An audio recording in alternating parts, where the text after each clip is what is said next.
Welcome to Fit, Strong Women Over 50 podcast, episode number 28.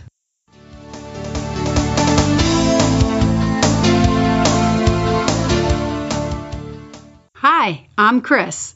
This podcast is designed for the Becoming Ellie community, which is women over 50 who want to focus on getting and staying fit, eating healthy, and maintaining an active lifestyle as we grow older.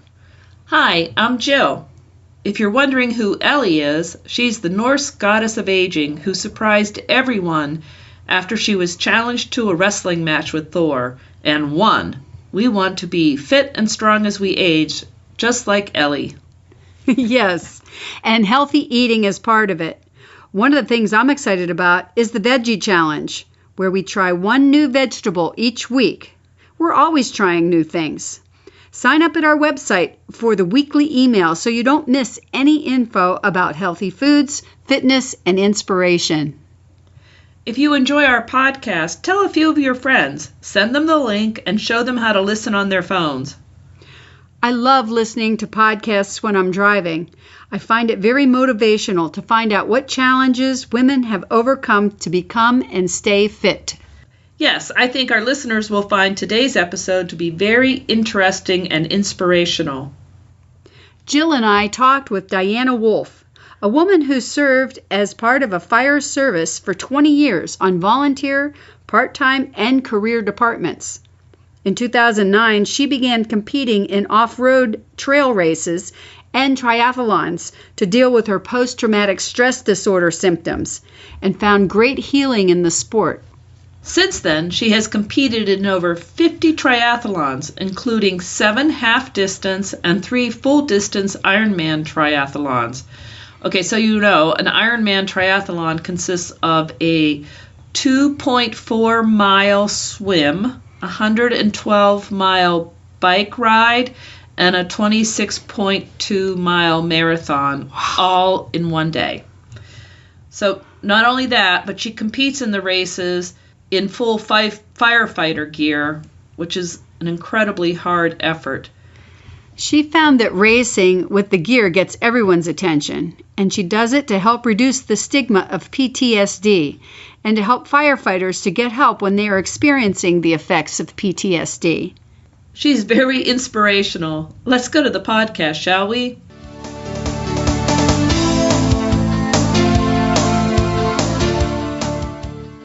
First of all, thank you so much, Diana, for being on our podcast. We really appreciate it. Well, I appreciate it. Any awareness I can give, I totally appreciate it. And I appreciate it when women reach out to other women, for sure. Wonderful. Well, we can hardly wait to hear all the exciting things that you've done. I are really looking forward to talking with you. Oh, thank you. So maybe you could tell us a bit about yourself. You are a firefighter, correct? Yes. Well, I actually just recently, in the last 2 months, had just left the fire service. I was full-time for 10 years, and then I had left because of the PTSD. And then I took some time off and then returned part-time because I still wanted to do it. And now I work as a health and safety officer for the University of Akron full-time. Oh, nice. But I just recently left to focus more on the health and safety career. Okay, so you just left the fire service completely. Okay. All right. Yeah. Okay. And are you liking that transition? Oh, I am. Health and safety actually was great for keeping me interested. It's always something different, similar to the fire service in that aspect, that it is something different. There's always something to learn, another certification. And that's something I always enjoyed about the fire service. So you said you did 10 years in the working for the fire service? Full-time, yes. Full-time, okay. Wow, all right. I firefighter 23 years overall. Oh, okay. So tell me so your organization or your group is called Rescue for PTSD. Can you tell me sort of what that is? And Rescue for PTSD came about actually on a bike ride training for another Ironman. I was with my longtime training partner, Natalie McNanaman. And we were training for our last full distance triathlon. And I just kind of rode up next to her and I said, I think we have one more Ironman in us. And she was like, what do you mean? This was our last. And I said, well, I want to do one more. And she's like, why? And I said, I want to be the first woman to do it in full fire gear and raise money for firefighters with PTSD. And she just looked at me. She's like, where did that come from? She had no idea that when I met her, she had no idea that I had been diagnosed with the PTSD. And so she knew nothing about my history of that aspect of it. And she was like, okay, I'm in. So I came up with the name Rescue for PTSD just because it was more of like, I just wanted, you can be rescued from PTSD.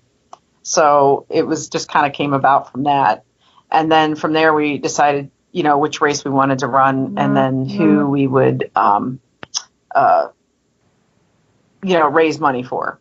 And I chose the National Fallen Firefighters Foundation because it covered full-time firefighters, part-time firefighters, and volunteer firefighters. Volunteer and part-time firefighters don't always have that accessibility to resources. Okay. So Rescue for PTSD is... It's more of an awareness campaign. Okay. So you do that to raise awareness, and then any funds that are raised actually go to the National Fallen Fighters Foundation. Yep. Okay. To clarify, the PTSD stands for? Post-traumatic stress disorder. Okay. Just want to make sure that all our listeners know what that is. Yes. Good point, yes.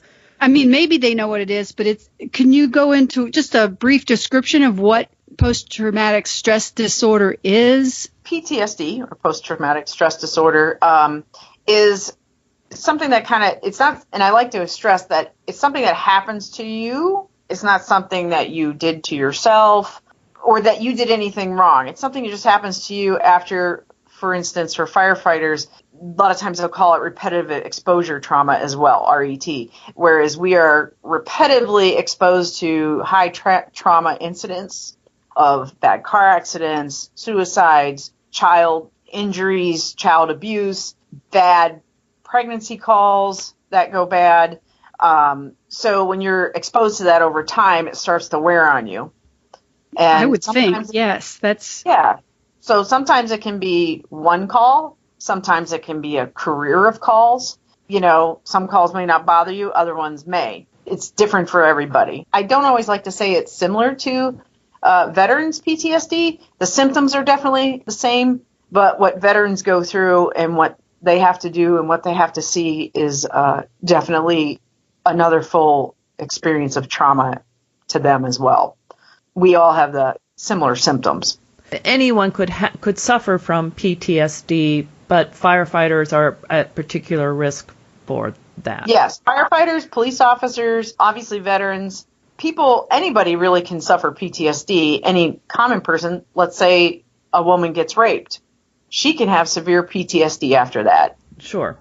You are a witness to a very traumatic accident. If you are part of a traumatic accident, but you are not injured, there's always that guilt, survivorship that can lead to PTSD. It's really anything traumatizing. Child abuse, definitely. If you're, abused or witnessed abuse can cause you problems. So how does the Ironman part tie into National Fallen Fighters Foundation and the Ironman Foundation and Rescue for PTSD? How does that all tie together? So when I was diagnosed back in 2006, 2007 with the PTSD, after lengthy conversations with my doctor, she had known that I was an athlete and she suggested, hey, I'd like you to go and maybe try some running events, get with a group, something more social. I looked up a all-female racing group called Grunt Girl Racing that was a multi-sport group for women in the Cleveland area. They inspired women to try different activities or be comfortable in learning a new activity in an all-female nature or environment.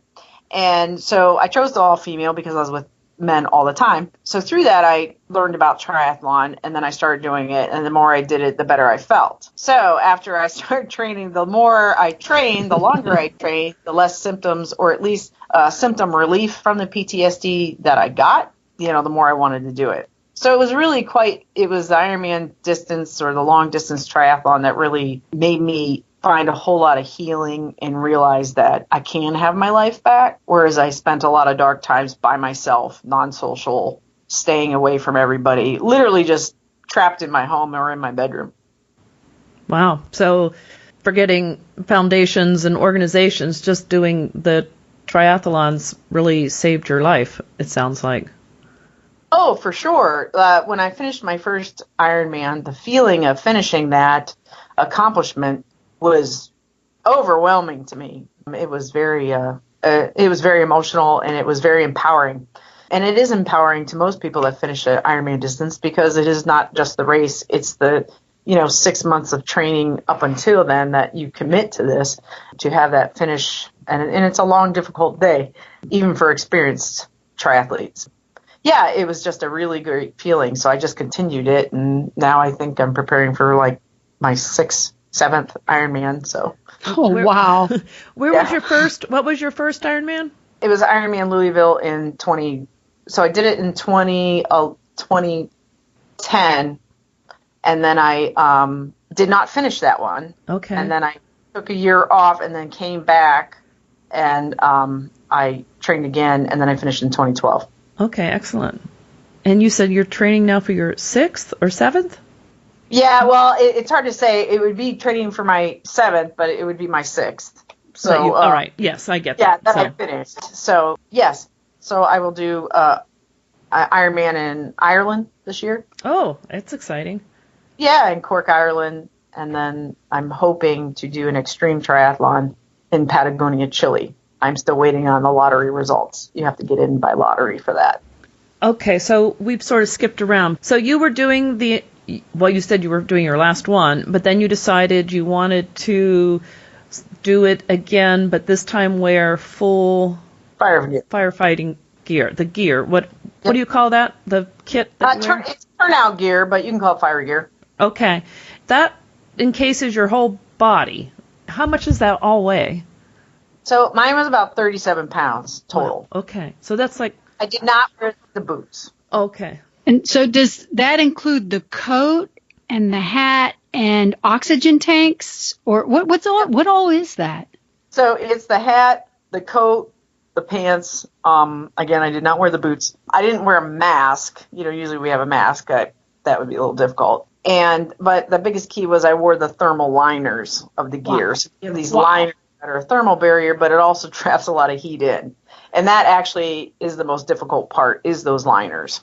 And I was pretty adamant to say I'm going to do it in full gear with the liners. When you do a triathlon, you obviously do the swim and the bicycle in just normal gear, whatever you choose to wear. And then when you do the run is when you wear all this stuff. Wow. Yes, okay. Correct. The races won't let you do it. Obviously, anything with the swim would be impossible, and then the bike, can't really do it anyways. Yes, that would be impossible. The run is too. enough. Yes, I'm sure. Yes. Before we go any further, what is an Ironman? What are we talking about with that? So an Ironman, or technically called a long distance triathlon, Ironman is the brand. Right. Is a 2.4 mile swim going directly into a 112-mile bike, and then you finish with a marathon continuously. And a marathon is over 26 miles. Yes. Okay, so that obviously takes a long time. That's a full day, I assume. 17 hours to do it. Okay. Which is doable, but I knew I'd be cutting it close with the gear, so. How many times have you done it with the gear? Twice. I did 2 half Ironman distance, which is exactly half of that distance I just described. Mm-hmm. Twice, 2 of those, and then I've done 2 full distance. Oh, wow. Okay. Wearing the gear. Yes. You must walk when you are doing the marathon part. Yes. With wearing that. I mean, I can't imagine running with 30-some pounds of thermal stuff on you. Yeah. Okay. Yeah. So I trained hard to walk, keep up that pace, and get used to the weight. So after a while, the weight really was like a non-issue to me because I really didn't pay attention to the weight. Mm-hmm. It was more heat. Right. Well, yeah. That's like deciding to wear long johns in the summer to run in. Correct. Yeah, okay. And the firefighter gear with the outside protective part, that must hold the heat in. It does. It does. And then you put the hat on, and now I have the option of taking it off when I want to cool off or something. But my first race was Ironman Haines City in Florida in April, and that was a half Ironman. Wow. Usually do a half Ironman before you do an Ironman as a prep race. And it was some 90 degrees. And I think that was the hardest race out of all of them because it was just so hot. I couldn't go 20 yards without my heart rate going through the roof because of the heat. So how do you talk to yourself inside your head to keep yourself focused and moving forward? It sounds like a real mental challenge besides a physical challenge.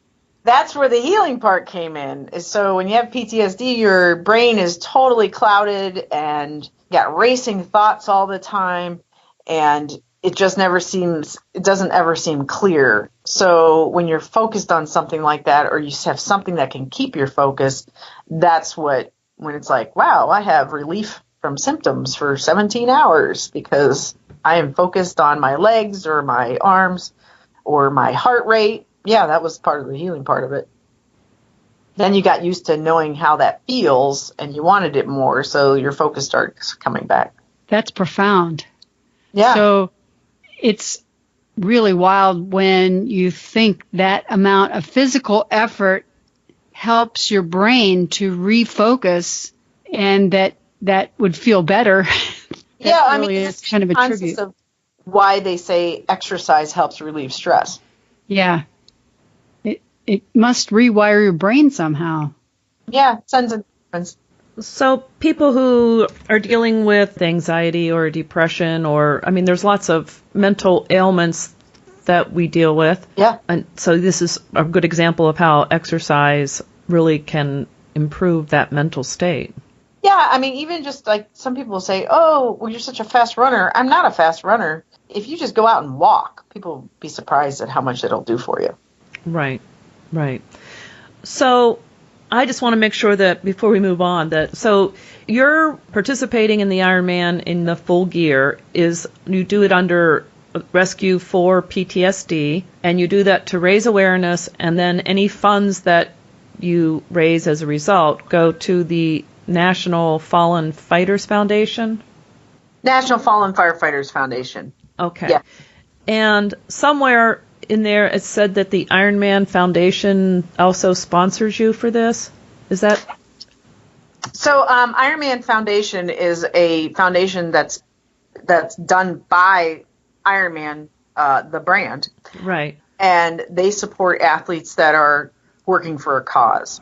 I see. So they had out in California, they have all of the wildland fires, and they've been losing a lot of firefighters out there, which is causing a lot of PTSD in their firefighters. Sure, yes. Understandably. Yes. And such great loss out there. So when they had heard about it, they were actually doing a race in Santa Rosa, and then the Ironman Foundation usually does service projects in certain locations around the country. And in Santa Rosa, they were doing a service project after the race that included helping build small homes for people that have been displaced from the wildland fires. So we did the race, and then the next day, a bunch of triathletes that volunteered or were part of the program, and several of the pro triathletes came, and we all built decks. We spent the whole day building decks. Wow. Yeah. Wow. Very profound. Helping people really helps yourself too, doesn't it? I mean, it just is a good feeling. Yes, and the Ironman Foundation, like they'll have a platform where you can raise money through their platform, and then part of it goes to their charities and whatnot.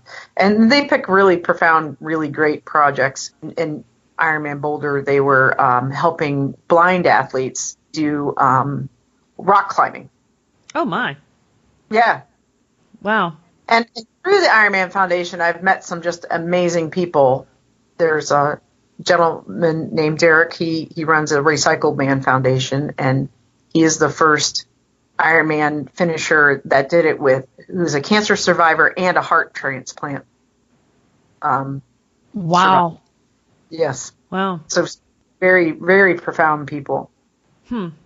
It's very humbling just listening to you talk about all of the challenges that people have faced, and then self-imposed challenges like trying to complete an Ironman. Honestly, I'm just in awe of you to be able to do something for 17 hours, whether it's swim, bike, or run.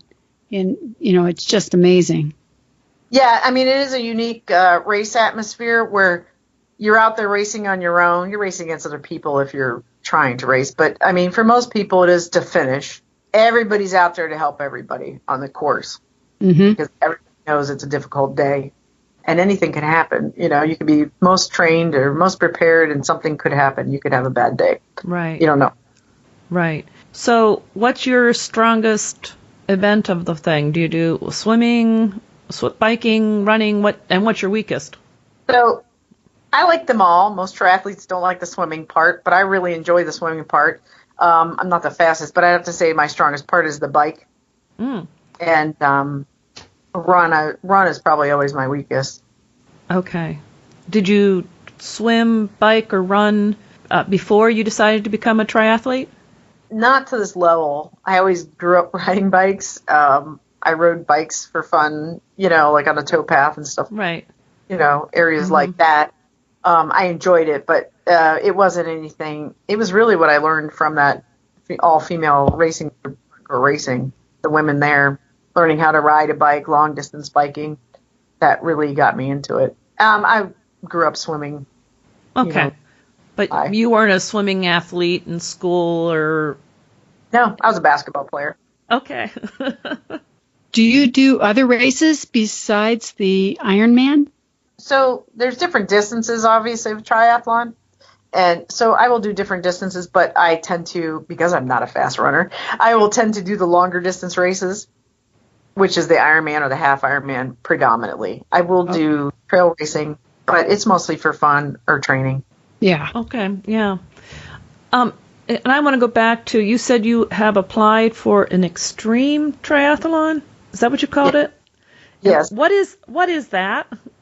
So an extreme triathlon can be a variable distance, but it is a long distance course. So it's going to be at least 2.4 miles and then the 112-mile bike at a minimum and then a marathon at the end. But it's more of a trail running marathon. And the biking has like super high climbing. So probably, a max climbing amount of feet of climbing in an Ironman would be about 5,000 or 5,500 feet for the whole 112 miles. So extreme triathlons are 8,000 feet of climbing or more. Oh my. And then swim is usually extremely cold swims. And then obviously the marathon being on a trail, sometimes it's all the way up to the finishes or at the top of a mountain. So yeah. Wow. And are you hoping to do that wearing the gear, or are you just going to do it? No, I decided not to race this year in gear. Okay. I may come back next year and do some racing in the gear. Last year I did the 2 full Ironmans, 2 half Ironmans, and multiple local running races in the gear. Right. And it pretty well beat my body up. Yeah, I'll bet. Yeah, it was hard on the body. So I decided I wanted to, plus, fundraising and all the social media stuff that goes along with it. It's a lot. All good, because that's what you're doing it for, is to create the awareness. But I decided to not do it this year. Maybe do a local race or something like that in gear. Right. But you're not going to haul all the gear over to Ireland either. No. Fireman Rob, there's a firefighter, male firefighter that is doing his fire gear at Ireland. Oh, okay. All right. Yeah. He is helping to raise awareness for some PTSD as well. Oh, okay.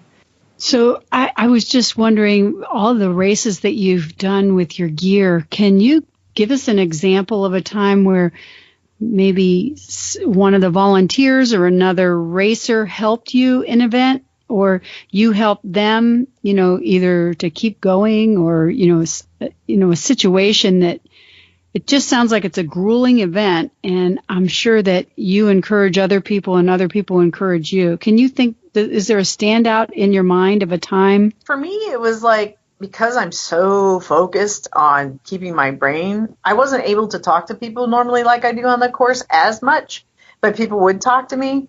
For me, the standout thing was the people either after the race or on social media that reached out to me either after seeing the video or wondering why I was there in gear and finding out about it, that they would contact me on social media. I had one wife of a firefighter contact me and said, I saw your video. It's extremely inspiring. And she said, the symptoms you talked about, I think my husband has PTSD.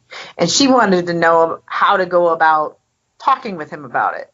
So I kind of coached her through that, having her wait for a good opportunity, because it's not something you can just approach someone with PTSD on because they can be angered by it. Or, you know, she ended up writing me back saying that she had an opening on a conversation with her husband and they were able to get him some help afterwards. So that really sticks with me, is people like that, or people willing, because my thing is there's a ton of resources for firefighters to get help out there now. But nobody is coming out and saying they have it, or they're too afraid to say they have it. You know, it's a sign of weakness to be weak in the fire service when we're supposed to be these big, brave firefighters. You know, whereas when my awareness is to come out and say, I'm not a resource to help you. I'm just a resource to say, hey, it's okay to come out and say you have PTSD. Like, I need help. Was it even more of a challenge for you as a woman to come out saying you have PTSD as a woman firefighter? Absolutely, because I was just talking to a captain from Southern Cal Fire 2 nights ago, and we were both talking about the fire service and how we have to be 110% all the time. So there's always this pressure for us to come out, and then we come out and say, oh, well, that call affected us.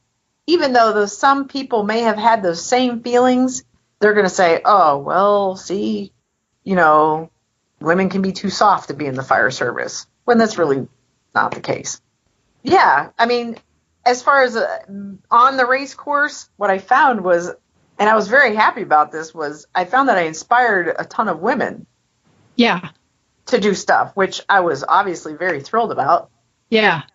Being a minority in the fire service. And because I'm going to be 48 years old this year, there's a lot of older women that loved it. That was actually a big, huge, like, perk for me that I did not expect. So a lot of those women would say stuff to me along the race course as they're running by. You know, again, I feel bad. It was very hard for me to talk to some people just because I had to focus so hard, you know, with the timing and my heart rate and stuff. And towards the end, I was back there by myself. Well, hey, I'm back there by myself, but I don't have any extra gear on. That's okay. I mean, you're still more than the person sitting on the couch. So yeah, and I'm not doing an Ironman either. Let me make that clear. You know, my big one is a half marathon, but my hat's off to you, Diana, and appreciate all that you're doing. It's, you know, how do you even train for something that is so involved? Well, I took my regular Ironman training. I just ended up walking in the gear. So on my long runs on the weekend, we usually have shorter runs during the week for speed and stuff like that. And then on the weekends, they have longer runs. So the longer runs, I would wear the gear. And Natalie and I would go and walk. And it would take us forever. So what I could normally do in 2 hours was taking me 4, you know. So it was long training days. And, of course, I would be pretty beat up afterwards for a couple days. But you just got used to, going in the gear all the time for those longer distances. And we built it up. We went a little bit longer every week, and then we back off a bit, and then we build again. I would have to say that just the walking, when people underestimate the power of walking, just the walking for me made me a stronger runner. So my speed when I would run actually came down. Or, you know what I mean? I increased my speed just because I was training with the gear, walking. Yeah, and the time came down, the amount of time. Yeah. Well, that's like the heart rate training. Yes. That that the more you can train your heart, the faster eventually you'll run. So I guess that makes sense. That we should all be strapping weights onto ourselves. And all that weight, that is like strength training. I mean, I don't know if it's officially counts as strength training, but I'm thinking if you're carrying 37 extra pounds for 4 hours, I would call that strength training. Wrapped in a thermal blanket. People don't realize the difference in running and walking. Walking really strengthens your hamstrings and your calves more than running does. And I'll tell you what, the first couple of times I did it, I was in a lot of pain, in my hamstrings and my calves. Oh, I bet. Yeah. Do you use a coach for your training for the Ironman? So I've been self-coached for several years, and then going into Boulder, the first full-distance Ironman I did not use a coach. Between Boulder and then when I decided to do Ironman Louisville in the fall, because it was such a long training year, I decided to go with a coach I met online who was actually very supportive of my my endeavor with the Rescue for PTSD, and we just chatted a lot. And I said, hey, would you be willing to write me a program to get me from Boulder to the next Ironman, then at Louisville, just to give me something different, keep me interested and engaged. He said, yeah. So he actually did a great job. His name's Ryan Falconeff out of Set the Pace Triathlon in Kansas. And he did a great job, and I've decided to actually keep him. Okay, great. So. Okay. And do you do cross training? And if so, what do you do? Yeah. I do CrossFit in the off season. Oh, wow. Yeah. So some people will continue to run, bike, and swim after their big race. I tend to stop and just run and just do something different. I'll run, but I'll do mostly CrossFit, and then I'll come back. Then I'll come back to gives me a break from triathlon, and then strengthens, and then I come back to triathlon training. And does that help you avoid injury? Yeah. As far as I do a lot of yoga. Ah, okay. That I think is the biggest component to not being injured. And I actually think I should have done a little more last year, and I'm definitely back to doing it a lot this year. Okay. It does strengthen you, the CrossFit. It keeps your flexibility, the weight training, and right. Yeah, and it's speed. Like Ironman training is all aerobic training, whereas CrossFit is more anaerobic. Right. So I like that difference. Yeah. Okay. So my resting heart rate at Ironman time is usually about 43. Oh, wow. Wow. Yeah. That's very low. So I start off training again for Ironman. It's usually about 70, and then it drops to about 43 when I'm ready to go. Huh. Okay. That's a pretty dramatic change in however many months you're talking about. Yeah, it's about 6 months. Okay. Wow. Yeah, but the thing about Ironman training is it is a commitment. That's the hardest part, is actually the training for the race, because it takes so much. I mean, my husband, who is a firefighter, he also suffers with PTSD, but not to the extreme that I did. And because he's been in the fire service for almost 30 years, he's obviously saw that it helped me. And of course, he's 100% supportive of it. So, but he doesn't do these. He does races, not. Or... He doesn't. Nope. Okay. He's usually working overtime to pay for my races. Good husband. Yes, I have no complaints. So he stuck by me, because there were some pretty dark times where he will tell you. I stated in one Ironman video that I asked my husband one day. I said, "Well, what were some of my symptoms that you could see? You know what I mean? Besides the obvious one of anger and depression." And he was like, "Well, you hated me for 2 years." And I was like, "What?" And he's like, "Yeah." And I was like, I couldn't even recall. It was just like, really? I did? And yeah, he was just like, then he just kind of recalled like how I would treat him and how, and it was bad, but he stuck by me. So. Well, that's good. That's wonderful. Can I back up to something? You said your friend Natalie would walk with you, but she doesn't wear the gear or anything with you. She just was training with you. Yes, she was great. She did my website and some of the marketing, and then she would walk with me just to assist me. So if I had to go to the restroom, she'd help me get my gear off because it was just so much energy at that point just to go to the restroom with all that gear on. Oh, you know right. what I mean? Like taking it on and off, or how am I feeling, watching the pace. So she swims faster than me. And then I bike faster. So I would catch up with her, and it would like be perfect timing at the run. So the Boulder Ironman, it was like 101 degrees. It was terrible. And I was pretty delirious when I came off the bike just from the heat from that, but she got me going and we continued walking. Wow. Yeah. And we were both having problems, but we just kind of like teamed it up and walked. She was great in Haines City. The first race we did, she was able to walk with me the entire time. She ended up actually carrying my helmet for a while. She just really assisted me and just kept me going. I mean, it's a big support. Now, Ironman Louisville, she had a bike breakdown, so we didn't end up being together. We crossed each other on the run, but at that point, I was actually too far ahead because she was so far behind because of the bike breakdown. But, yeah. Okay. A true, good, strong female helping out another female, which I totally appreciate. Wow, that's great. Yeah. So while you're fueling during an Ironman, there's probably different ways that you eat during that time. Would you mind sharing some of the way that you fuel during the Ironman?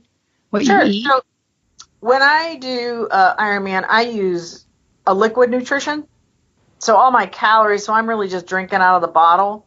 Okay. And then, so I know I got to get through at least 4 bottles on the bike to get enough calories in and electrolytes in to maintain my system.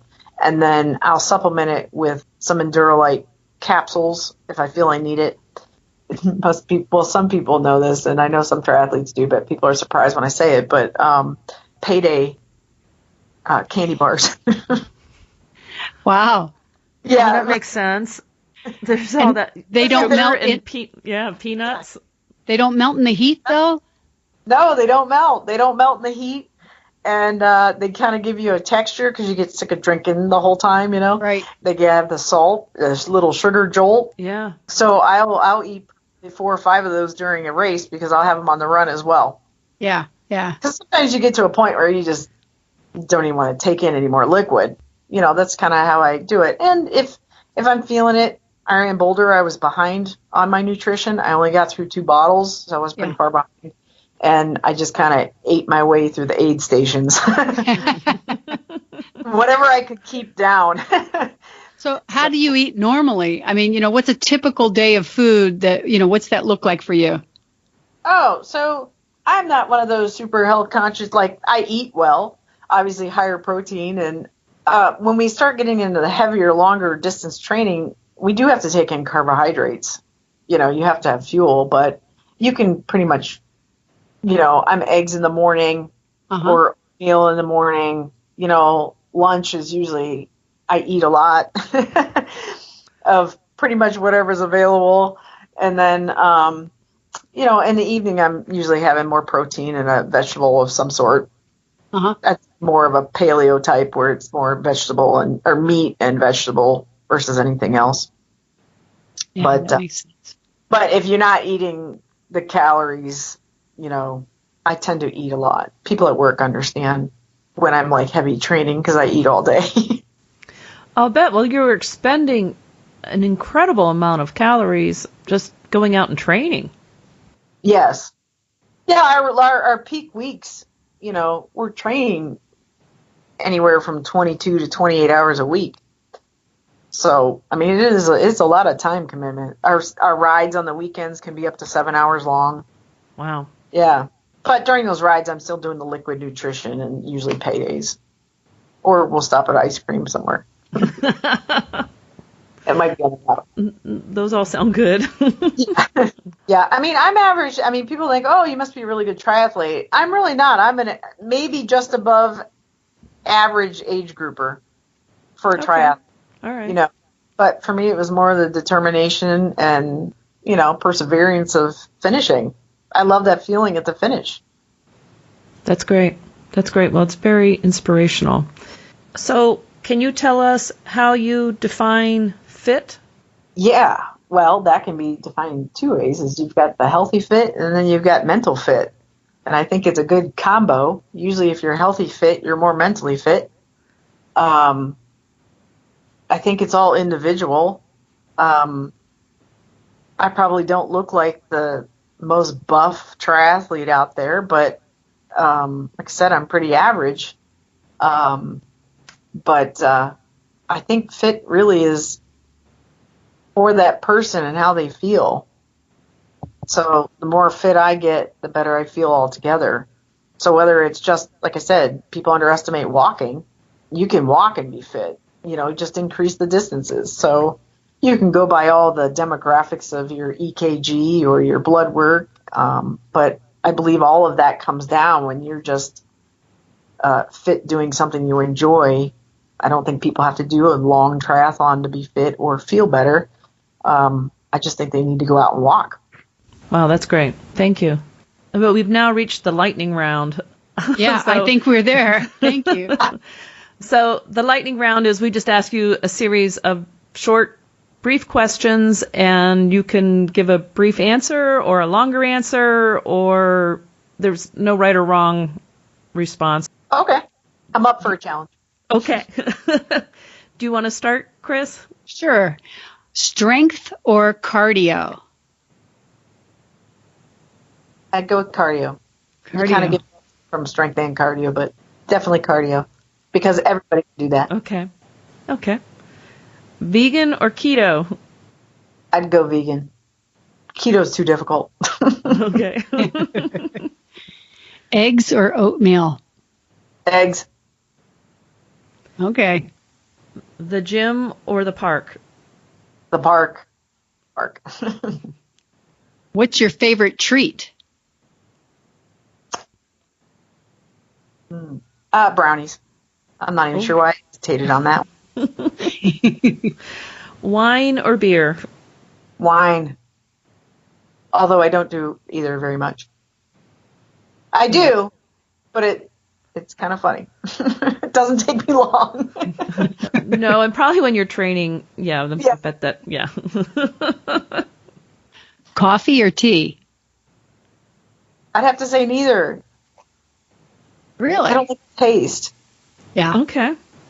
Yeah. Bread, yes or no? Absolutely. And the last one here. If you could give your 20-year-old self some advice, what would that be?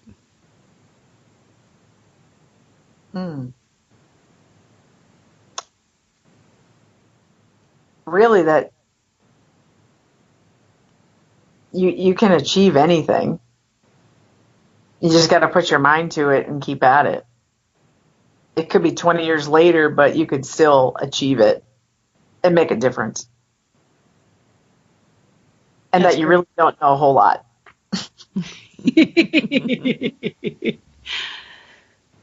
Thank you. Thank you. All right. Well, thank you so much for doing this. It's been a real pleasure to talk to you. I thank you, ladies, so much. Like I said, I'm very, very pro trying to empower women to do what they need to do to better themselves. And I have seen women not support other women. Wow. And I find it fascinating that happens. But I always appreciate women that support other women. Well, Jill and I both have been admiring you from afar, watching your posts on social media, and we just had to have you as part of the Fit Strong Women Over 50 podcast because you epitomize that. Oh, yeah. Except for the over 50 part. I'm getting there. And I'll be honest, I will say it is in my mind to come back after 50 to do it in full fire gear. Yeah. To do it. Because I'm over 50. Wow. Hats off to you. It's really good stuff that you're doing. I forgot we have an important question to ask. If people want to find more information, if they want to find you online, where should they go? Oh, so we're on Facebook. Facebook, Twitter, and Instagram as Rescue for PTSD, and that's the number 4, all one word. Mostly Facebook, social media. I'm not as good at the Twitter. The website is www.rescueforptsd.com. Okay, and we will put links to that on the show notes. But thank you. That's important. So. Yeah, I appreciate that. Well, I'm sure there's lots of other people that want to support as well. Yeah. I'll tell you a funny story. Obviously, we're almost done. But so when I was out at Santa Rosa doing the building the decks. Yeah. So one of the pros that was there was Miranda Carfrae, and she's won the world title in Ironman 3 times, and one of the biggest female pros ever. Yeah. And she was there. Well, she was working in another group with some ladies, and then I was working in another group, and one of the ladies realized that I was the one that was in the fire gear the day before. And this lady was like, right in front of Miranda Carfrae, was like, "Can I get a picture with you? Like, this is so awesome." And, she's like, and I'm thinking, and Miranda Carfrae stood there and just started laughing, because I'm thinking, did I just like upstage like one of the biggest female triathletes in the world? That's wonderful. It was. And my husband totally caught it. He goes, "That was priceless," because Miranda's face was just like, "This is funny," because it's used to her, Right. She was a good sport about it. Oh, she was. She goes, "I did see you on the course yesterday," but she was almost done by the time I got going. But yeah. Well, they do those pro athletes in the triathlons are amazingly fast. Oh yeah, it's kind of ridiculous. I mean, it's mind-boggling what they'll run a marathon in after they ride that long and that fast. So, my fastest Ironman marathon would be like a 5:25, to get it finished, 5 hours and 25 minutes. Right. And then you have Miranda Carfrae is finishing it in, 2 hours and 15 minutes or 2:20. It's just crazy. Wow. So, oh well, someone's going to be first anyways. Right. So just me. Anyways. All right. Well, thank you so much for your time and sharing your adventures with us. Thank you. I look forward to it. And like I said, I'll keep posting, and I'll probably hit it a little more, at least with the PTSD awareness, because I think triathlon has still helped me. And if I do Patagonia Man, that'll be kind of a big one. Oh, that'd be awesome. Yeah, I'd love to. Yeah, be sure you. Well, I'm sure you'll post that, but I'd love to know that you're doing that. So. Yeah, I'd have to wait till the end of February, but I don't think many women are doing it. I think they only had like 10 women do it last year. All right. And instead, they were looking for strong women, and I just kept begging on social media, like, pick me. That's about the time that this interview will go live, so that's very cool. Oh, okay, cool. I'll let you know as soon as I find out. Yeah, okay, please do. All right. Well, thank you, ladies. Thank you. With you. I love what you do, so. Well, thank you. Thanks. Bye-bye now. Yeah. Right. Bye.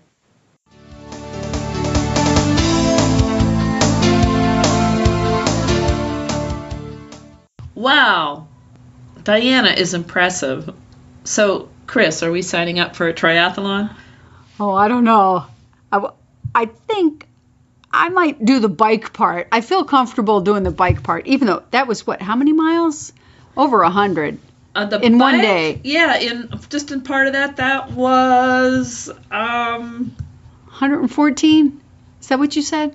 112 miles on the bike. 112. A 2.4 mile swim, oh. And then the bike, and then you run a marathon, which is 26.2. That's if you do a full Ironman, but you can do much shorter triathlons. Yes. We don't have to do all of that. We could do a real short.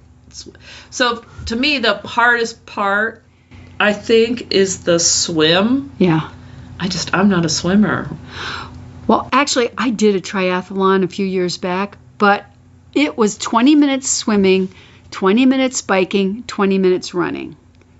And I did great on the bike part. Yeah. I think I came in last on the swim part because I'm really not strong with my strokes. I keep my head out of the water. I don't breathe correctly. Right. I haven't trained, all that. And Right. the running, was my usual running. Right. So a few years ago, I was going to do an indoor triathlon that was similar to that. Yeah. And I thought, well, I haven't swum since I was a teenager, but it's only for 10 minutes. How hard could that be? And I got in the pool and I swam one length of the pool and I thought, oh my goodness, this is horrible. I thought I was in good shape, but the swimming, my breathing was horrible. Uh-huh.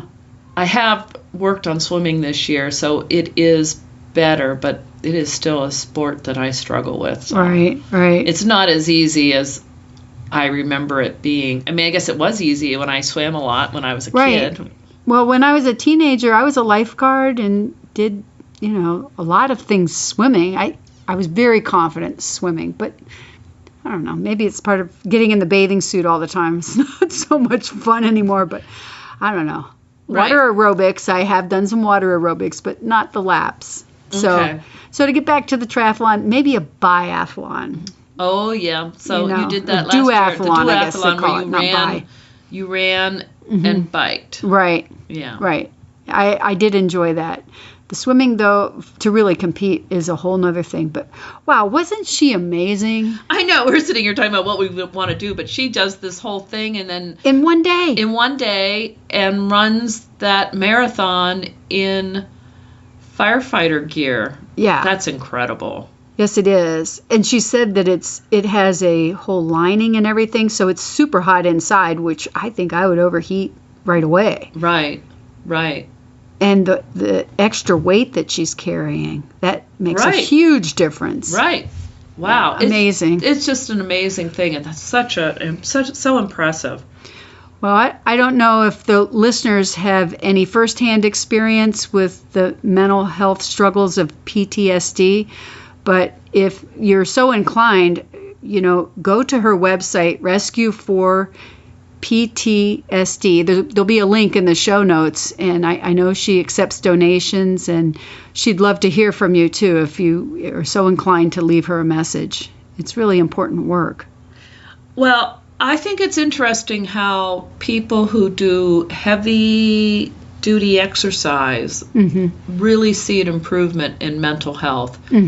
I think that something we all need to keep in mind, that when you're feeling down or whatever, that getting out and moving can really be helpful.